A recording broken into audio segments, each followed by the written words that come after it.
नमस्कार मित्रों, आप लोगों का स्वागत है हमारे YouTube चैनल SN ग्रो में। दोस्तों, आज के इस वीडियो में SSC MTS 2024 में होने वाली परीक्षा से संबंधित जीके और जीएस का 25 बहुत ही महत्वपूर्ण क्वेश्चन आप लोगों को बताऊंगा, जो कि आप लोग के एग्ज़ाम में काफ़ी हेल्प करेगा। दोस्तों, जिनका भी एग्ज़ाम अक्टूबर में चल रहा है उन लोगों के लिए बहुत ही महत्वपूर्ण क्वेश्चन लाया हूँ। दोस्तों, ये क्वेश्चन पिछले कई वर्षों में पूछे गए प्रश्नों के आधार पर हमने तैयार किया है, जो कि आप लोग के एग्ज़ाम में आने की काफ़ी चांसेस है। तो वीडियो पसंद आए तो लाइक, शेयर और सब्सक्राइब ज़रूर कीजिएगा। और किसी भी एग्ज़ाम का क्वेश्चन पेपर का PDF आप लोग को चाहिए तो कमेंट बॉक्स में बता दीजिएगा, हम प्रोवाइड करा देंगे। बढ़ते हैं अपने क्वेश्चन की ओर। हमारा पहला नंबर क्वेश्चन कह रहा है दोस्तों कि निम्न में से कौन 2022 में भारतीय प्रतिभूति और विनिमय बोर्ड यानी कि सेबी की पहली महिला अध्यक्ष बनी। दोस्तों, हमारा विकल्प दिया है, पहला माधवी पुरी बुच, दूसरा रेखा शर्मा, तीसरा गीता गोपीनाथ, चौथा चंदा कोच। इसका राइट आंसर हो जाएगा हमारा ऑप्शन नंबर 1 माधवी पुरी बुच। दोस्तों, अगर इस क्वेश्चन का आप लोग का आंसर पता हो तो कमेंट बॉक्स में ज़रूर बताइएगा, और इस क्वेश्चन को आप लोग नोट भी करते चलिए, बहुत ही इंपॉर्टेंट क्वेश्चन है। दोस्तों, अगला क्वेश्चन देखते हैं। दोस्तों, अगला क्वेश्चन हमारा कह रहा है कि निम्नलिखित में से कौन सा गर्म धारा यानी कि वार्म करंट है। हमारा विकल्प दिया है, पहला फाकलैंड धारा, दूसरा केनरी धारा, चौथा लैब्राडोर धारा, चौथा गल्फ स्ट्रीम। दोस्तों, अगर इस क्वेश्चन का आप लोग का आंसर पता हो तो कमेंट बॉक्स में ज़रूर बताइएगा। इसका राइट आंसर हो जाएगा हमारा ऑप्शन नंबर 4 गल्फ स्ट्रीम। दोस्तों, गल्फ स्ट्रीम ये वार्म करंट होता है। दोस्तों, अगला क्वेश्चन देखते हैं। अगला क्वेश्चन हमारा कह रहा है कि महात्मा गांधी राष्ट्रीय ग्रामीण रोजगार गारंटी अधिनियम मनरेगा 2005 प्रत्येक ग्रामीण परिवार के प्रति वर्ष कितने दिनों के लिए सुनिश्चित रोजगार प्रदान करता है। इसका राइट आंसर हो जाएगा हमारा ऑप्शन नंबर 4 100 दिनों के लिए। दोस्तों, अगले क्वेश्चन की ओर बढ़ते हैं। अगला क्वेश्चन हमारा कह रहा है कि भारतीय संविधान के अनुसार सरकार के कितने अंग है। इसका राइट आंसर हो जाएगा हमारा ऑप्शन नंबर 2 3। अगले क्वेश्चन की ओर बढ़ते हैं। अगला क्वेश्चन हमारा कह रहा है कि पृथ्वी का केंद्र भाग यानी कि कोर मुख्य रूप से किस चीज़ से निर्मित होता है। इसका राइट आंसर हो जाएगा हमारा ऑप्शन नंबर 2 निकिल और लोहा। अगला क्वेश्चन देखते हैं। दोस्तों, अगला क्वेश्चन बहुत ही महत्वपूर्ण क्वेश्चन है। कह रहा है कि निम्नलिखित में से किस चौहान चाहमान शासक ने 1191 में सुल्तान मोहम्मद गोरी को हराया था। इसका राइट आंसर हो जाएगा हमारा ऑप्शन नंबर 4 पृथ्वीराज तृतीय। अगले क्वेश्चन की ओर बढ़ते हैं। दोस्तों, अगला क्वेश्चन कह रहा है, अगला क्वेश्चन भी बहुत महत्वपूर्ण क्वेश्चन है। दोस्तों, ये क्वेश्चन SSC MTS के एग्जाम में काफ़ी बार पूछा गया है। कह रहा है कि 2011 की जनगणना के अनुसार भारत के निम्नलिखित में से किस केंद्र शासित प्रदेश की जनसंख्या सबसे कम है। हमारा विकल्प दिया है, पहला दिल्ली, दूसरा चंडीगढ़, तीसरा लक्षद्वीप, चौथा उड़ीसा। तो इसका राइट आंसर हो जाएगा हमारा ऑप्शन नंबर 3 लक्षद्वीप। अगले क्वेश्चन की ओर बढ़ते हैं। अगला क्वेश्चन बहुत ही महत्वपूर्ण क्वेश्चन है। दोस्तों, अगर इस क्वेश्चन का आप लोग का आंसर पता हो तो कमेंट बॉक्स में जरूर बताइए। कह रहा है कि निम्नलिखित में से कौन सा राष्ट्रकूट वंश के संस्थापक थे। हमारा विकल्प दिया है, पहला ध्रुव, दूसरा गोविंद तृतीय, तीसरा अमोघ वर्ष, चौथा दंती दुर्ग। इसका राइट आंसर हो जाएगा हमारा ऑप्शन नंबर 4 दंती दुर्ग। दोस्तों, इस क्वेश्चन में से आप लोगों ने कितना क्वेश्चन सही किया है कमेंट बॉक्स में जरूर बताइएगा। अगले क्वेश्चन की ओर बढ़ते हैं। दोस्तों, अगला क्वेश्चन हमारा कह रहा है कि बिदर किला भारत के किस राज्य में स्थित है। इसका सही आंसर हो जाएगा हमारा ऑप्शन नंबर 4 कर्नाटक। अगला क्वेश्चन देखते हैं। दोस्तों,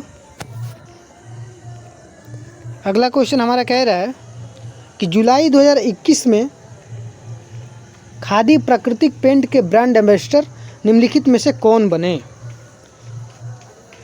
बहुत ही महत्वपूर्ण क्वेश्चन है। दोस्तों, इसका राइट आंसर हो जाएगा हमारा ऑप्शन नंबर 1 नितिन गडकरी। अगले क्वेश्चन की ओर बढ़ते हैं। अगला क्वेश्चन हमारा कह रहा है कि नीचे सूचीबद्ध विकल्पों में से ध्वनि की गति में 25 डिग्री सेल्सियस पर उच्चतम तापमान किसकी होती है। तो दोस्तों, हमारा विकल्प हो जाएगा ऑप्शन नंबर 1 एल्यूमिनियम। इसका राइट आंसर हो जाएगा। दोस्तों, अगले क्वेश्चन की ओर बढ़ते हैं। अगला क्वेश्चन देखते हैं। दोस्तों, अगला क्वेश्चन बहुत ही महत्वपूर्ण क्वेश्चन है। ये SSC MTS के एग्जाम में काफ़ी बार ये भी पूछा गया क्वेश्चन। दोस्तों, कह रहा है कि भारत के किस राज्य में वंगाला उत्सव मनाया जाता है? इसका राइट आंसर हो जाएगा हमारा ऑप्शन नंबर 3 मेघालय। अगला क्वेश्चन देखते हैं दोस्तों। अगला क्वेश्चन हमारा कह रहा है कि भारतीय जनगणना आमतौर पर कितने वर्ष के अंतराल पर की जाती है? बहुत ही महत्वपूर्ण क्वेश्चन है दोस्तों। कह रहा है कि भारतीय जनगणना आमतौर पर कितने वर्ष के अंतराल पर किया जाता है? इसका राइट आंसर हो जाएगा हमारा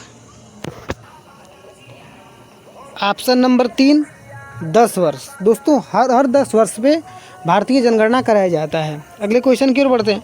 अगला क्वेश्चन कह रहा है कि जैसा कि वित्तीय वर्ष 2022 के केंद्रीय बजट में घोषित किया गया था, कॉर्पोरेट अधिभार को 12% से घटाकर कितना प्रतिशत कर दिया गया है दोस्तों? तो इसका राइट आंसर हो जाएगा हमारा ऑप्शन नंबर 3 7%।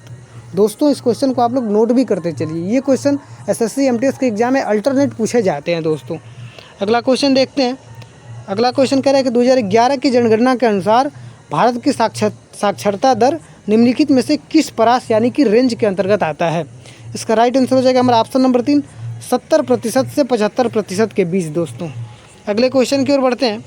अगला क्वेश्चन हमारा कह रहा है कि क्वेश्चन नंबर 16 कह रहा है दोस्तों कि पृथ्वी पर प्लेट प्रवाह यानी कि प्लेट मूवमेंट को कितने प्रकारों में वर्गीकृत किया जाता है? यानी कि कह रहा है कि दोस्तों पृथ्वी पर प्लेट जो प्रवाह होता है उसको कितने प्रकार में विभाजित किया जाता है? तो इसका राइट आंसर हो जाएगा हमारा ऑप्शन नंबर 1 3 प्रकार में विभाजित किया जाता है दोस्तों। तो हमारा ऑप्शन नंबर 1 3 सही हो जाएगा।